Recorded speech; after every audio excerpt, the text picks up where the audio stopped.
বেইজিংয়ে অনুষ্ঠিত একটি আন্তর্জাতিক সাপ্লাই চেইন এক্সপোতে চীনের বৈশ্বিক অর্থনীতিতে চালিকা শক্তি হিসেবে ভূমিকা সুস্পষ্টভাবে তুলে ধরা হয়েছে।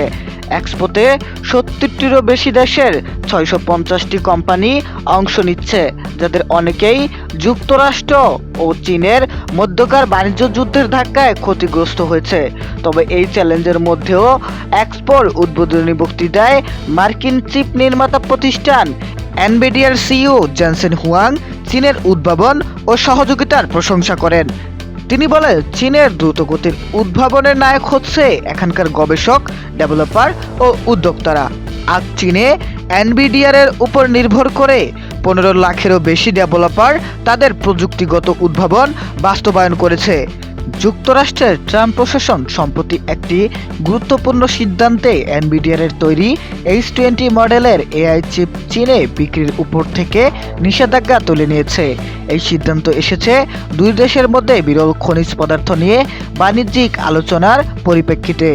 যদিও এই চিপগুলো এনভিডিয়ার অন্যান্য উচ্চ প্রযুক্তির চিপের তুলনায় কম উন্নত এবং মূলত চীনা বাজারের জন্য তৈরি করা হয়েছে। ওয়াশিংটনের দাবি, এই নিয়ন্ত্রণ মূলত চীনের সামরিক ব্যবহারের ঝুঁকি রোধে করা হয়েছে, কিন্তু বেইজিং বলছে এটি উদ্দেশ্যপ্রণীতভাবে চীনা কোম্পানিগুলোর অগ্রগতি রোধে করা হয়েছে। চীনের অভিযোগ, এমন আচরণ বৈশ্বিক সাপ্লাই চেনের স্থিতিশীলতা বিঘ্নিত করে। এই এক্সপোর অন্যতম কেন্দ্রীয় আলোচ্য বিষয় ছিল কৃত্রিম বুদ্ধিমত্তা, এআই। চীনা সরকার অর্থনীতিকে উন্নত স্তরে উন্নতি করতে এবং সস্তা উৎপাদন নির্ভরতা থেকে সরে আসার জন্য কৃত্রিম বুদ্ধিমত্তার উপর জোর দিচ্ছে। এক প্রযুক্তি বিশ্লেষক বলেন, চীনের সরকারই বিশ্বের একমাত্র সরকার যারা এত জোরালোভাবে এআই অ্যাপ্লিকেশন এগিয়ে নিয়ে যাচ্ছে।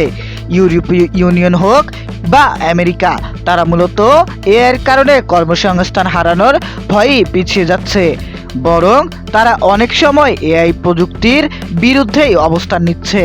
চীনা কর্মকর্তারা বলেন, যুক্তরাষ্ট্রের চাপ ও বাণিজ্য সীমাবদ্ধতা চীনা কোম্পানিগুলোকে আরও প্রতিযোগিতামূলক হয়ে উঠতে বাধ্য করেছে। আরেক কর্মকর্তা বলেন, চাপ যেখান থেকে আসুক না কেন, কোম্পানি ও শিল্প খাতের উন্নয়ন একমাত্র সম্ভব উদ্ভাবনের মাধ্যমে। এই এক্সপোর মাধ্যমে বেইজিং এক স্পষ্ট বার্তা দিতে চাচ্ছে যে চীনা হলো বৈশ্বিক সাপ্লাই চেনের মূল স্তম্ভ এবং ট্রাম্প প্রশাসনের মতাদর্শের বিপরীতে চীন অপরিবর্তনযোগ্য। অংশগ্রহণকারী অনেক কোম্পানি এই বার্তার সাথে একমত।